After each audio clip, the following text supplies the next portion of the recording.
Welcome to tonight's show. This is Wednesday, and the date is September 12th. And it is 7 p.m. Eastern Standard Time. So with me tonight is... Scott Bates. And... Did I say what the show was? No. This is Medicine Women Reveal. So Jen is not with us right now. She's off doing her ministry stuff. Yeah. And so... Anyways, we're hoping that the internet stays, and if not, I know that I can keep talking to you through my phone, and that's always a good sign. I had a show on Sepia the other night, and I have no idea if it even went through because the pre-recording that I had, there was something wrong with it, so I had to leave it up to them to put the encore on, and I don't know if they did. So, never found out. Don't bother me any. What I want to talk to you about, if you have any, first of all, if you have any questions, or if you have any, if you want a reading, you can type it into the chat room, or you can call in. And what the call-in number, what is this call-in number, Scott? 347-838-8904. And I'll repeat that one more time. The call-in number is 347-838-8904. And if you want to talk to me, you press 1 twice so that I can see that you're raising your hand. So, it's always good to see you, Karen. And do you know who my very first caller was for my very first show? I happened to listen to the show through the archives here a couple days ago. Brenda's show from August 1st. And it was kind of unusual. The very first person to call in when Brenda was trying to get everything to work right was somebody named Karen. So that was good to know. I recognized your voice. You know, so that's kind of cool to know these little facts. And, you know, you have earned your right to have a reading. So if you ever want to, what do you want to call it, have a reading, we can do it live on air, or we can do it privately. It's up to you. You just let me know. So we have a lot of good things. The main thing is helping people understand who they are. I mean, they already know themselves. Now here's an interesting thing. You know, the time that you're in the womb, up until the age of 7, you have all these first experiences. And it's the way you react to those first experiences. It's very, very important to understand that inside your brain, you're born with fear. Your soul's accumulation of any type of fear is in the caudate nucleus. Now, that caudate nucleus everybody has in their brain. If you have a lot of fear, you will have less joy. But if you have a lot of joy, you'll have less fear. And it's all has to do with the caudate nucleus. When you decide your parents and you come into this world, and you decide what gender you are, what race you're going to be, where you're going to be living on the planet, you will pick up all the frequencies of that consciousness of the fear, and it will be displayed in there.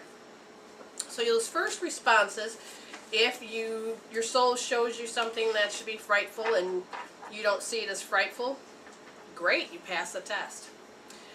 But if you see it as frightful, then you will have that barrier. It will show you, and one of the things that the soul wants you to know is that you have to, learn lessons, which really means to be done with it. To allow yourself to get another chance to resolve it, claim your power, and move forward. Now, in the caudate nucleus, it governs fear, like I said, and we're born with it, like I said. But the main thing is that it covers the midbrain. The midbrain is where your subconscious mind is, and it's minus the personality. The subconscious mind is where all healing, all changes take place. And the subconscious mind records everything. It runs the body. But at the same time, it is also a place where you translate and integrate information to make known the unknown so that growth can occur. As you experience life, where your inner world emanates energy out, and you experience life so that your inner world creates your outer world, and your outer world will then go through all of these filters and files and help you create the physiology you need, which will create you to have a behavior. And one of the things I thought was interesting about knowing that knowledge is when you have DID, a dissociative identity disorder. And what happens is, I was watching a show one time, and then I've read several things on it, which I thought was great and important. When the person was sitting there, and which consciousness is in there that's running the body, it could be male or female, the consciousness determine who and what you are and what type of personality. So it takes the consciousness to activate the brain and then give it the code, and then the brain gives you the code to the body and then projects it out so you can have your reality. So these people are showing us the aspects within themselves, but literally the consciousness will basically completely switch, like having 2 or 3 more people inside of you. And one of the things is that, how do I put it? If the one personality has diabetes and the consciousness switch, then the person that's being present in the body will make the symptoms of diabetes disappear, and the organ will show, health, or show where sickness, disease will show up somewhere else. So I think that's quite fascinating how all of that, you need the consciousness to activate the brain then gives the code. I just find that fascinating. So I see that we have a reading, or somebody wants a reading, correct? Yes. Okay. Yes. So I'm just going to, not a specific question, I'm assuming it's just a general reading. And if you want to participate with us, that's great. Okay. One of the things is if she's typing in the little chat window and she sees a bunch of windows, what you're going to have to understand is that in your little, what do you call it, in the letter T will change the font and the size of the font. So that how we see it, you mean? Well, the way she's typing, or I can't see it from here, but it's a okay. But the thing is that it's important to understand, if you go and hit the T, you can change that. Very good. See, now she can see it. Okay. So sometimes, and even that's a sign if you see it in symbols, a lot of it has to do with the fact that that's the way our brain sees it. It fires that way.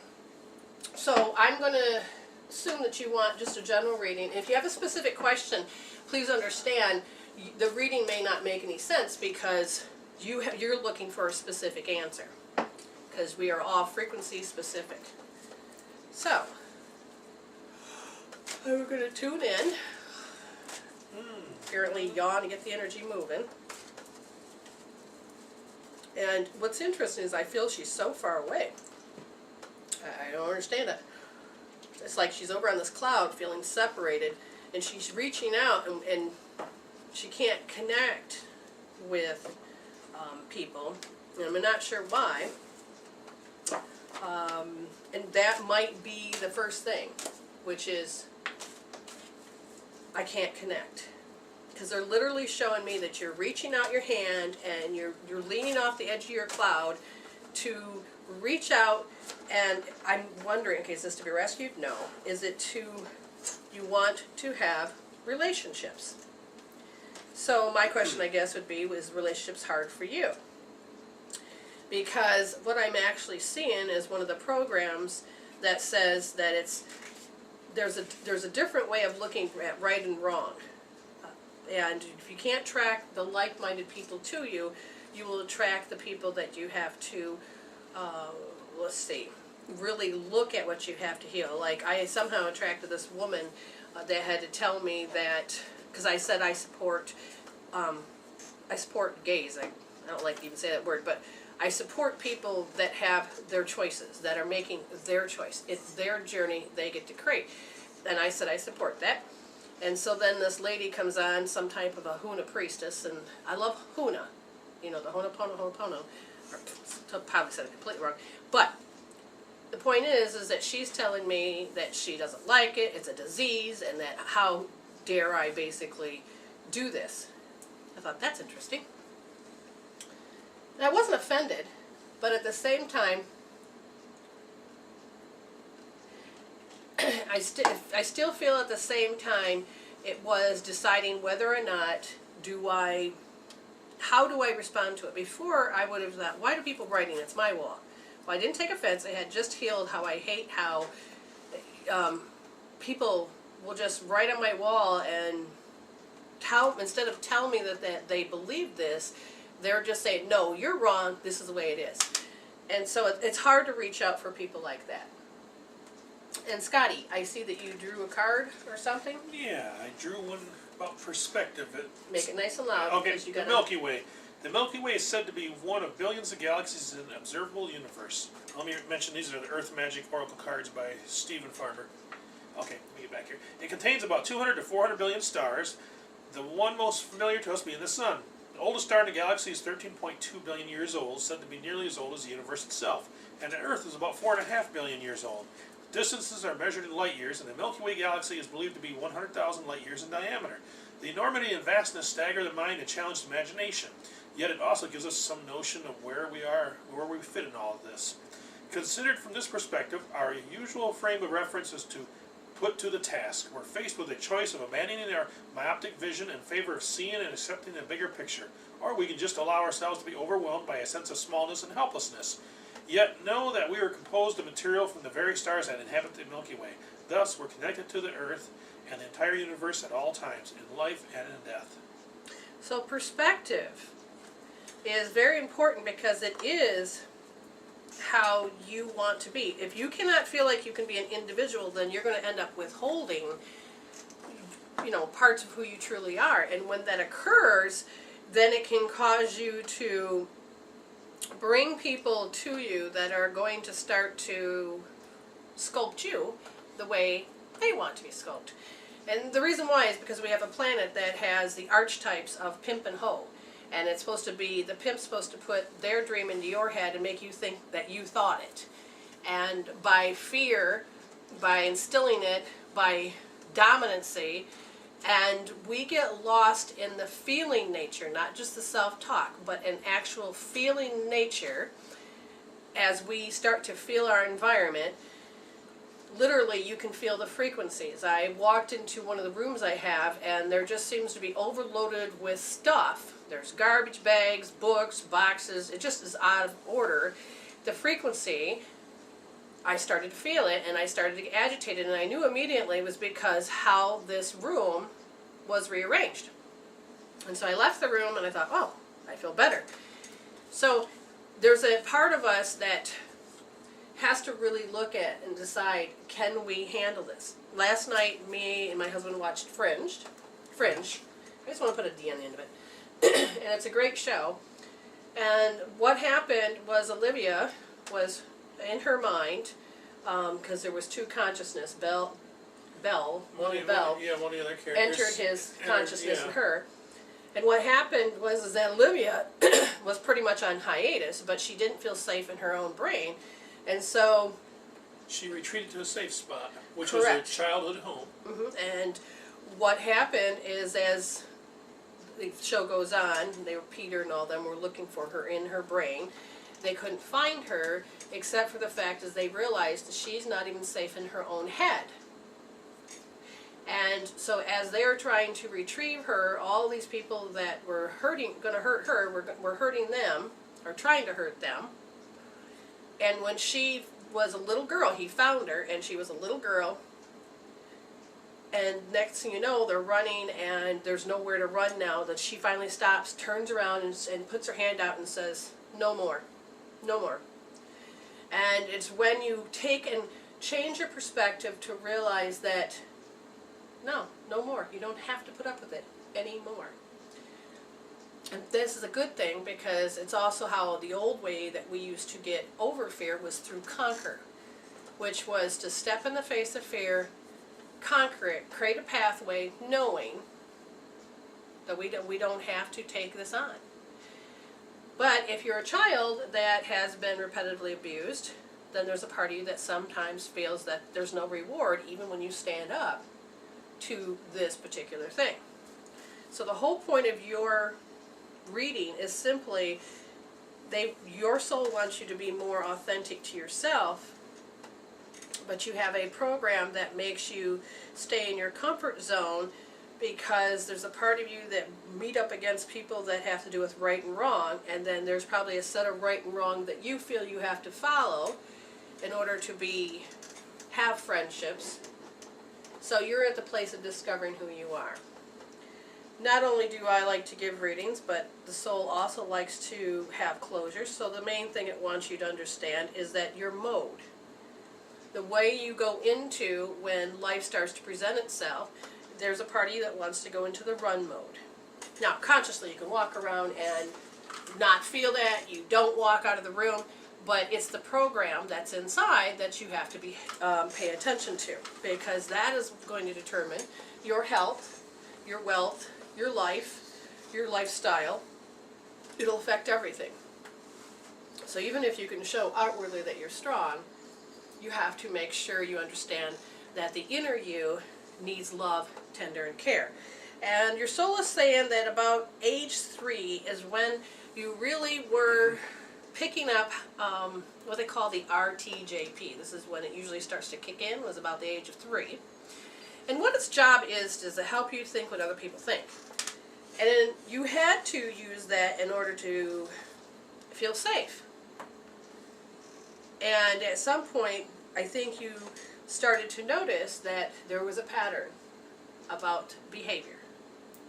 Kind of similar to what I had grown up with, and that was to take and look and see my mother yelling at my sister, wrote my little manual for life and says, don't do that, that's wrong. And then I seen my mother, happy with my sister, do that, that is right.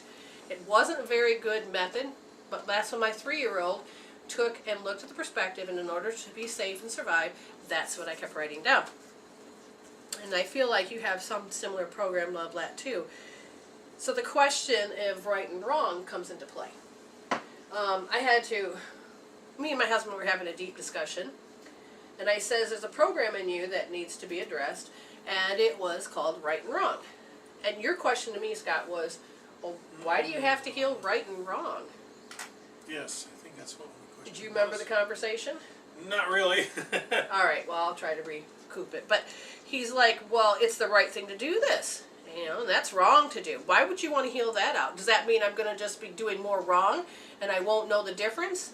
And I said, no. By taking the limitation that everything has to be black and white, right and wrong, left and right, you don't get to explore. All you're doing is doing the limitation.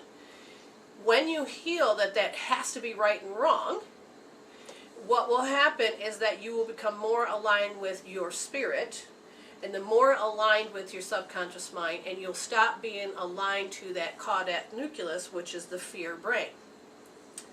You want to resolve those issues so the caudate nucleus becomes cleaned up, because when you take and you heal the caudate of fear, the only thing that can reside in there is joy. Joy is a state of being. So, he finally says, okay, I have to do right and wrong. I have to do it this way. And so he did a lot of tapping. So one thing that I would tell you to want to heal would be to look at the meridian tapping, which is on MWRevealed.com. Under Healing Tools, go under the meridian tapping, and you need to form your sentences. So you'll fit it into the phrase, even though, and then you'll put your sentence, I deeply and completely love and accept myself. Now there's some written instructions there, but we got to find out your phrase. And it's so word specific because it's the way you speak. Your voice is very important, especially to you. And you need to be able to say, oh, I wouldn't say it that way. I would say it this way.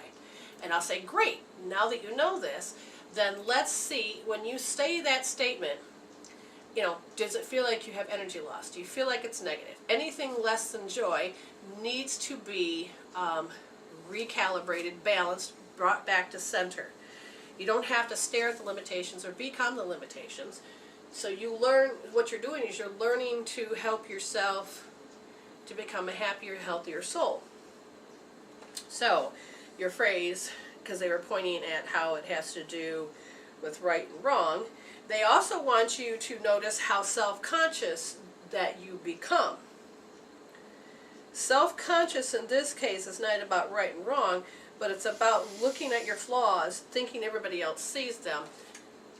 And what I learned a long time ago is that you're your own worst critic, because you're the one that really sees it.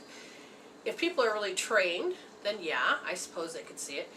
But at the same time, it is your uniqueness.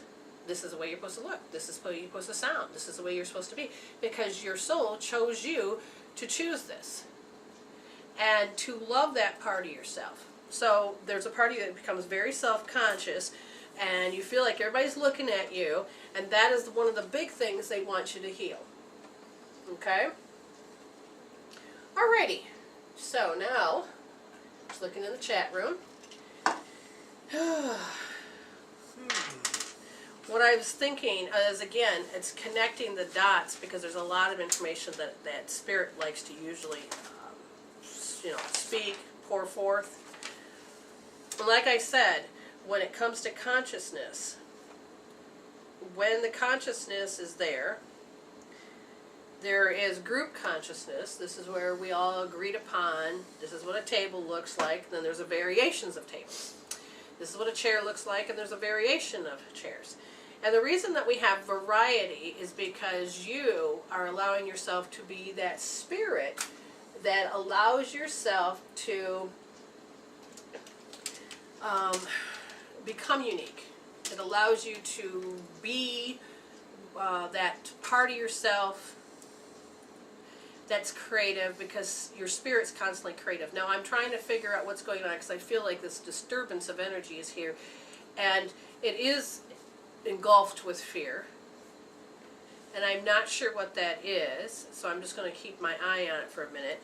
But consciousness is the different levels of your brainwaves. The consciousness is how you use your sensory system and define what it is you're interplaying with. When you first wake up in the morning, sometimes the light turns on. This is your true identity. It's pure white light. Turns on. For just a brief second, you may not remember who you are. And you may look over and go, who's that in bed with me? Wait a minute, where am I at? Am I in the bed? What is this? And that brief second is where you are true love and very much balanced in all ways. But then the gray matter kicks in, that part of your brain, it kicks in, and what's it do? It becomes the observer. It uses your sensory system and its programs, and the program from the time that inside the womb up into the age you are now, all of those neurons in your head start to fire away saying, oh, this is the picture, this is what it looks like, this is how it is, this is what you believe in, this is who you're going to bump into today. And so all of that starts to happen in the gray matter. And as the gray matter starts to fire, then you become you. And it's so good when you wake up to become you and not to wake up into, hey, I'm somebody else. That would be bizarre. So, when you do this, it usually sounds like this in the morning, especially if you don't pay attention to that you are a soul. Oh my gosh, the alarm's going to go off in 1 minute, and I don't really want to go to work, and oh my gosh, I have to do this. Oh, there goes the crying kid. Ah! And it's usually showing you all the things where you're losing power, because your soul decided, you know what? I don't like this little piece.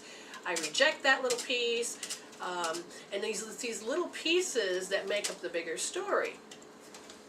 And it helps you unfold the bigger picture to smaller details, and then look at the little details to make a bigger picture. So it's your left brain and right brain working together.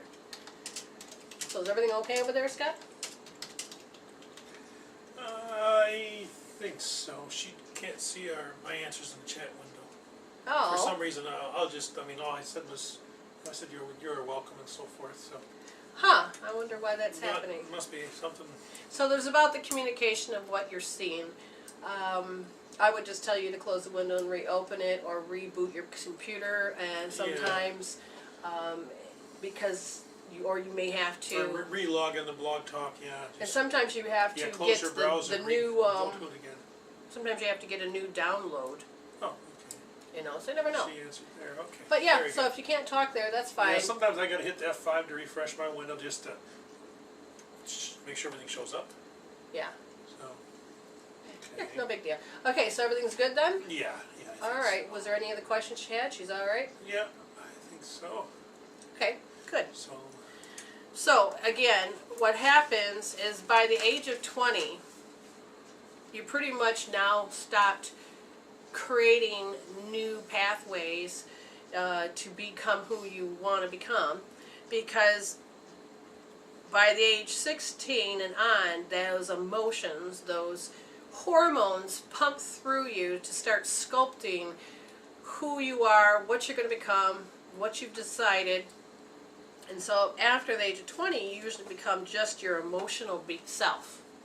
You don't really become any more than that. You will grow and mature by having to chronologically be around every day. You will create your career, where you're going to live, who you're going to love. And a lot of times your brain will go back to age 16 through 20 and look for those emotional things that made you happy. And so then you're then trying to recreate in relationships over and over again those moments of happiness you had as that between 16 and 20. So I think about that. Between 16 and 20 for me, I don't remember. Literally, those were the years after my boyfriend died, and my friend, yes. I literally, I would have to say, okay, 18, I graduated, I was in college, 19, 20, I think that's when all of a sudden, I can't remember, I think I got married when I was 21 or divorced when I was 21. I married in 88. Which should have been 21. You got divorced when you were 23 or 24. Yeah, so 16 and through 20, what kind of love life did I have? I had none. Did I have a relationship? Not really. I knew that I had to heal much because of what all the tragedies that I had.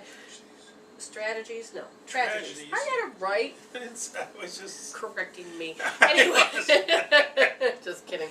The tragedies that occurred caused me to look outside myself and hoping that other people can make me happy. They are there to help you be happy with you, but it's not their job to make you happy, because that's putting a lot of responsibility on them. Because the moment you're unhappy, you can then now take it out on them, and they don't even know what they did. So I had to find and heal my pain in my caudate nucleus so I can become happy. And that's most of my journey has been repairing my caudate, just so that I can have the relationship I want and desire and need. And that now me and my husband have created it, and he's also using the healing tools, which then help him to grow in the relationship, not only with me, but with himself. So he's still deciding, who am I? What do I like? Now, he was fortunate enough to not really be distracted by women. He got to discover. I don't know if you want to call it fortunate. Well, it is to some When I was degree. younger, I'd love to have been distracted. Yes, you would have loved to have been distracted. But he got to discover things about himself that he truly loves. And he got to bring that into his life. And then, finally, because it was funny, he said we kind of knew each other. Let's see, when would it be? Yes, because her boyfriend that died in '84 was my friend Dan. But when did we meet then? When did we meet? I knew you when you dated, when Danny and you were going out when we were in high school and so forth. So. Because you were in high school. I was already out. What I found out is he liked me for 10 years, and then he took a year off and decided, I don't want to like anybody. I don't want no women, no nothing. And then I called him out of the blue. Oh, and I have to say something strange. What's that? I cannot remember what county or what state it is, but it is in the United States that it's illegal for a woman to ask a man out on Oh, where was that? It's in the files. Yeah, we were reading weird some laws in law different states. Some place it is, and was it? I can't remember the name of it, where it was at, but it was funny, They and had I'm thinking, just all I the- would have all totally been arrested because I called him up. Yeah. I don't know. I think it's one of those things. Once they realize it's on the books, they'll repeal it and we'll get it off. I mean, Who knows? Oh, she said something. yeah. Well, Octarine, I remember about Georgia. Let's see. What was in Georgia? You can't have. Was it premarital sex? Is that what it was?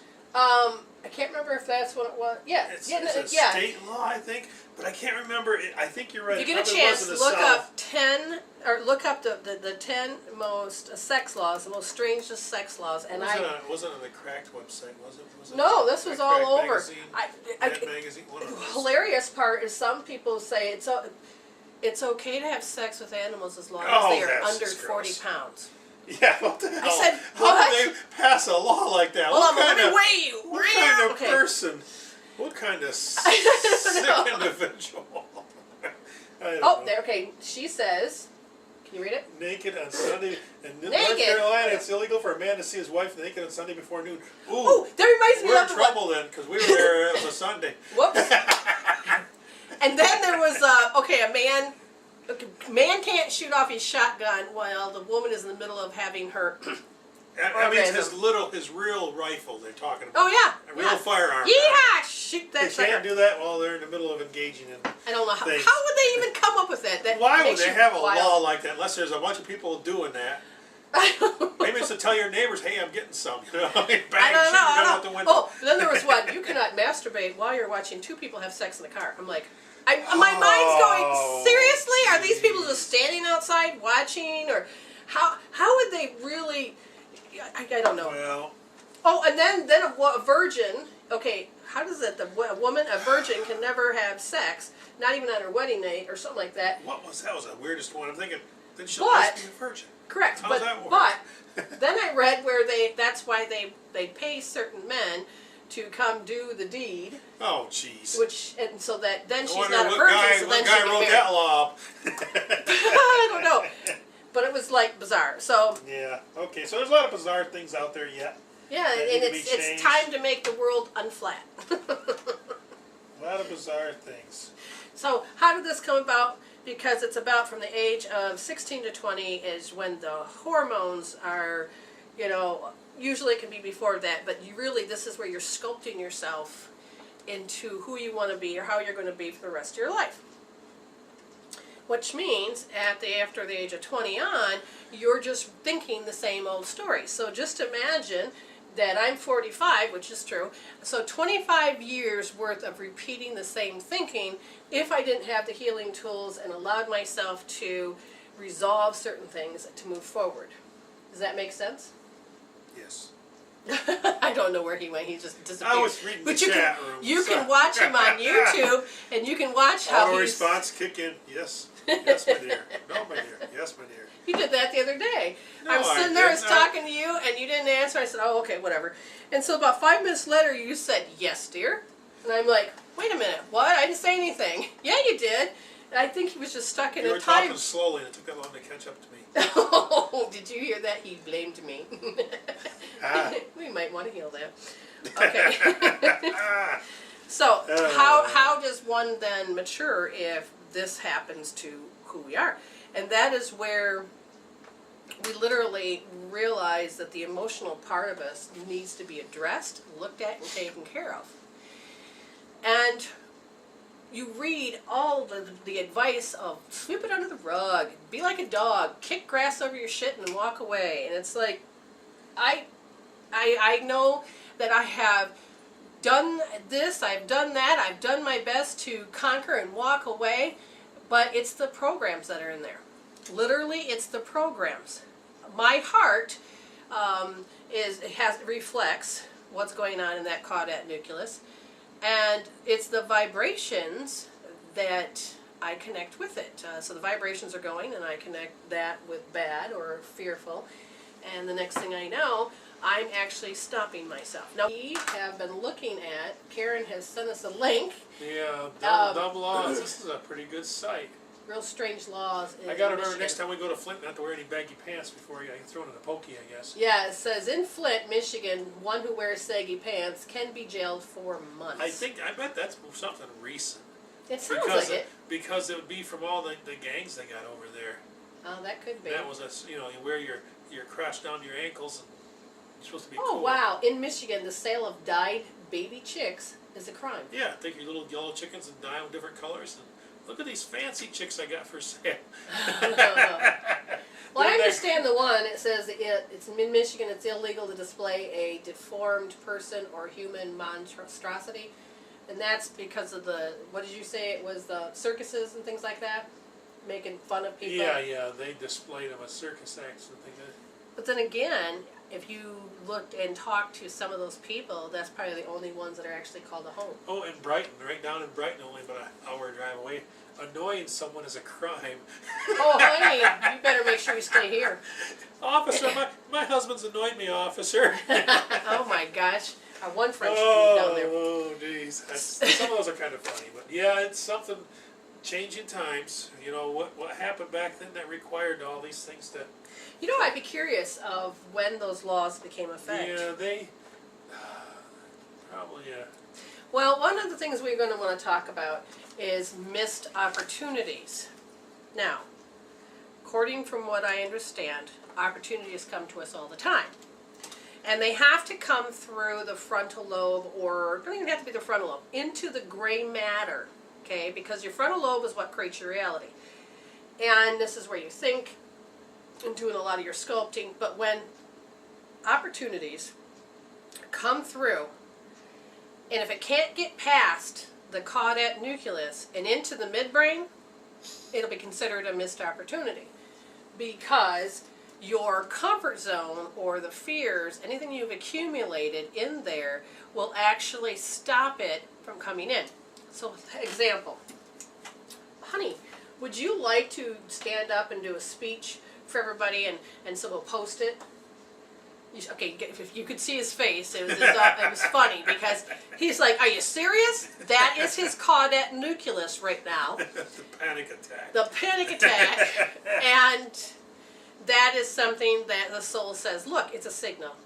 One can heal that so that you can replace it with joy." Doesn't mean you have to stand up and talk, but you know, I used to be such an extreme introvert.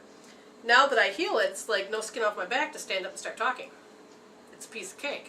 It's no big deal. But before, it was like horror. Panic attacks, horror. But I didn't just conquer it. I didn't, because I would be in school, and finally, when I got into college, I said, that's it. I'm going to be usually the first or the second one to raise my hand. Usually you don't want to be the first one, because you want to watch somebody else. As far as like if you have to do a speech or you have to do something, you don't want to be the first one because you want to see how it looks first. But be the second one, get it over with, be done. And I said to myself, you know what, I don't care if people say it's a stupid question, I'm going to raise my hand anyway because there's something in that statement I do not understand. And if they may need to clarify it, because one of the things I learned is I had to clarify certain words for myself for me to understand the statement. So, it's important that you pay attention to this. Now, it's not a crime, he did nothing wrong, and you know, you're perfectly normal who you want to be, but those emotions and feelings is what lead you to be who you are, and it can follow you and continue with you. And if you want your life to change for healthier, then there's a part of you that really needs to heal the caudate nucleus and some of the issues. And by saying that and then his reaction, that's an automatic giveaway to say, oh, we lost so much power, we can even muscle test it. I see we have a call. Okay. So I'm going to have my husband click area code 512. You're on the air with Brenda and Scott. Hello. Hello. Hi, how are you? I'm good. I'm Dave. Hi, Dave. How can I help you? You got a question or you just want a general reading? I just would like a general reading. Okay, all right. So all you have to do is just be your handsome self, and I'm just going to look at the energies that are around you, and the soul will tell me exactly what it wants you to know about. And they're pointing to the word depleted, and I feel like you're arms and legs feel very tired because they're pointing to your limbs. And I'm not sure what that's about yet. But there's a part of you that, okay, they're showing me that you're a good man. You stand tall, you're proud of yourself, but you have to suppress some of your reactions. I don't know, I keep hearing like the workplace or something like this. Does this make sense so far? Well, you might have to go a little bit deeper, but yeah, it's kind of making sense. Okay, so the suppressed part is like your reaction. All I can say is that you lose strength when you have dumbass people in your space. So, do I need to explain what a dumbass person is? No, my situation is, I'll give you a little bit, and you'll even understand it clearer what you're talking about. I've been a professional musician all my life. Had no problems with jobs or, I was on TV, did all that stuff. Cool. A number of years ago, I decided to stop doing that. I have a little daughter, she's 9 now, and Uh-huh. so I changed my life basically. Uh-huh. And through a number of situations, the job arena is kind of fearful to me. I ended up getting a job about a year and a half ago with a man that totally manipulated, facilitated, and controlled me, and I've allowed it. Oh. It's time to Yep. do the next step. That is it. That's what they want you to address because, really, they're pointing to the fact that your arms and your legs are tired. And what they're referring to is, I think, when we go into stress, even a little bit of stress, we start to lose blood to our forebrain. And if we're really in stress, 80% of the blood can leave and to go into our arms and legs to run. But if you're unable to really exercise out that extra chemical peptides, your body can literally become tired and numb. Now, they keep showing me that you suppress how do I want to put it? You don't want to hit the dumbass. I'm sorry, that's the word they're using, is because these people literally, Say that part again? they keep referring to this person as a dumbass. They think they're really smart, but they're really draining. Well, see, you're nailing it. He's a sociopathic, what do they call a narcissist? Oh, well, there you go. Thing to shoot himself in the foot, and I have to not listen to him to try to keep these things going. Oh boy. Okay, so now I'm going to start asking your soul a couple more questions. All right, so is he done, and has he learned everything he's supposed to learn with this gentleman? Yes, you have. Is there anything else more to learn? No. So in this case, we're going to tell your soul, we're going to preserve all the positive learnings, and now it is to just get the courage to walk away. Now, what they're showing me is you're afraid that you're going to let someone down, namely your daughter. Do you feel like maybe she'd be disappointed that you didn't stick it out or keep this job or any of that? Well, she could care less. It's all about money. It's all about the fear of not knowing what to do next. See, that makes sense. That makes sense. Okay, because when we're by ourselves, we do have some great fear, but most of the time we can learn how to be who we are. But when you start having other people in your world, then you feel responsible for them, and that does bother. Okay, so I'm going to ask the soul. Even more than being responsible, I've created a scenario here that I've got a lot of time with my daughter. I've worked out of my house, blah, blah, blah. So it's a perfect setup, and the man kind of knows this, so he can continue manipulating me. Oh, geez. Well, we can always find another job that can give you that. We may not think there is, but we could look. What I'm hearing... Believe it or not, I've already got one lined up, and I'm just kind of scared to jump into the... I'm a life coach. I'm very, very, very skilled, Cool. therapist type of thinking. I mean, I understand this, but it's like I'm just kind of I'm just in this plane with this man. Okay, so what we need to heal is entanglement cord, because you and him have created an entanglement cord, and it's important to clean and heal off the emotional baggage that happens to be there, and it's looking for closure. At least your soul is. And I don't know if you've listened to me before or not, but if you go to MWReveal.com, look under Healing Tools, you'll actually find, I think I only put the video up, I don't think I put the handwritten note, of cord switching. And literally it can give you directions about how to help you take the energy that's between you and him and start resolving some issues, resolving some energy, and to reclaim what is yours. Because one thing in the cord switching is that they put goobers on you. And this is the manipulation, this is their crap that they, do to you. Well, see, today is the day, I'm glad I got you here, and because today is the day I feel like that. Ah, good. So if you break that cord, not break it, if you heal the cord switching, if you clean it off, get your power back, and when you take his crap off of you, you do not give it back to him if you think it's going to empower him. You put it in the treasure chest and just let that be taken care of. But you got to put it on a scale from 0 to 10 where you feel his crap is on you, and that any word he says and how he manipulates, you look at all that, you put it on a scale from 0 to 10 and just start pulling it out. Because remember, on a modality level, your eyes is a sensory system, but it's the submodalities. It's that, can you see it far or can you see it near? Can you see it in a panoramic or in a frame? And when you start to answer those questions, then what happens is you get to change the way that he shows up. So if you feel like he's in your face, you pull it away. And you can even make it disappear and throw it in the treasure chest. If you feel he's manipulating behind your back, you can pretend like you put a mirror behind there so that he then sees his own reflection, and get very creative with your thinking. But what you're doing is you're helping you and your subconscious mind to detach these things that need to be resolved off of your sensory system. Because I really think, let me ask you, do you know if you're a visual, auditory, kinesthetic, or digital person? No. Okay, so I guess one of the things I'm going to have, would you play with me just for a few minutes?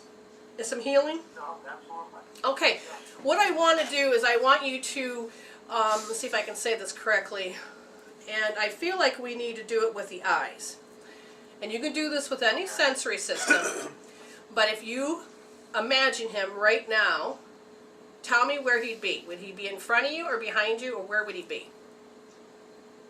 Oh, in front of me. All right, how far? Oh, right on me. Okay, so we're going to just have you back him up, okay? And then as you back him up, now I want you to tell me, does that feel good, bad, or indifferent? Indifferent. Okay, good. Now what I want you to do is I want you to choose one eye to look at him through. Don't look through both eyes, just choose one eye. And which eye are you looking through right now when you stare at him? Do I actually have my eye open? You can cover one eye and have the other eye open. Yeah, I would open your eyes if you want, or unless you see better with your eyes shut. Left eye. Okay, so now as you got the right eye covered and you're looking at him in the left eye, think about the fresh experience of the hell he just put you through. And then tell me, on a scale from 0 to 10, 10 being, oh God, what number would it be? 8. An 8. Okay. Now what we're going to do is that, give me a color that pops in your head that represents that situation. Green. Green. Awesome. So we're going to preserve all the positive learnings. Now, all you have to do is just take, and now when I count to 3, you're going to take and switch, take your right hand off take your hand off your right eye and put it over your left eye. And then you're going to deliberately look only through the right eye. 1, 2, 3. Now, cover the left eye and only stare at him through the right eye. What number, and think about that same situation, what number is it? 8. Okay, so that's pretty even. He's been tortured by this guy pretty evenly. So we're going to preserve all the positive learnings.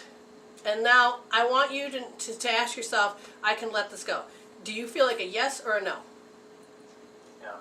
Okay, if we do this and we can say, okay, we can let this go. So we remove and transcend and let all the emotions dissolve. 1, 2, 3. You're going to switch now and cover up the right eye and focus everything through the left eye. What number, if you recreate that situation, what number do you have now when you look at it? 7. Now that's better than 8. It's not a lot, but it is your brain is communicating. That's huge. So now we're going to say thank you. We're going to preserve all the positive learnings. Stare really intently at what he does the most. And 1, 2, 3, switch. Now, deliberately let go and look through the right eye and cover the left eye. And what number do you got? Okay. 3. 3? That is a heck of a lot better than 8. So now, will you accept that and say, yes, I would rather see it as a 3 than an 8? Okay, so now you've done that. We're going to take more of those emotions and dissolve them all now. Especially if you have a specific one, you dissolve it all now. And then you're going to take anything that you look like he took from you, you're going to take it back through the purple heart and the violet flame, which is a transmutation thing. But you're just going to pull it back through the cord. And then you're going to say, you know what, I'm done with your crap. And you're going to pull him out all the way out. You don't need it anymore in there. 1, 2, 3. Now switch over and cover, I think it's the right eye, and you're going to look out the left eye. And then what number? When you think about the situation, only looking through that eye, what number's left? It's probably 3. I don't see him there anymore. Okay, now we want it gone down to 0. Okay? Now I have to ask your soul, so give me a second. I got to find out if you are willing to forgive him and let it go. Now, one of the things that we can take the way the visual is all the way down, but one of the things that really need to be looked at is just bringing to the conscious of this thought would simply be, is it okay for this man to get away with it if I were to walk away right now? And what do you think you would say? No. That is important, and I'm very glad that you are very honest with yourself. And what we're going to do is we're going to decide that if it's okay, that it doesn't matter, then what you're going to do is you're going to be able to let the rest go. Because you're done, right? So literally just take the energy and switch it back and forth. We're going to imagine a cord. We're just going to switch it back and forth. And we're just going to pull it out. Now, I want you to take and put your hand on your forehead and your hairline. And I want you to think about this fresh experience and then any really experience that he has ever had with him, whichever you had with him. Allow yourself to just think it through, and just start to remove and transcend, think it through, and then what's going to happen is there's going to be a part of you that's realizes like, I'm starting to feel differently. I really don't need this. The self-talk's not strong. Even the color's changed. What's the color now when you think about it? Blue. Okay, and we're going to take back our power because the blue is about our will. It's about our choice. It's our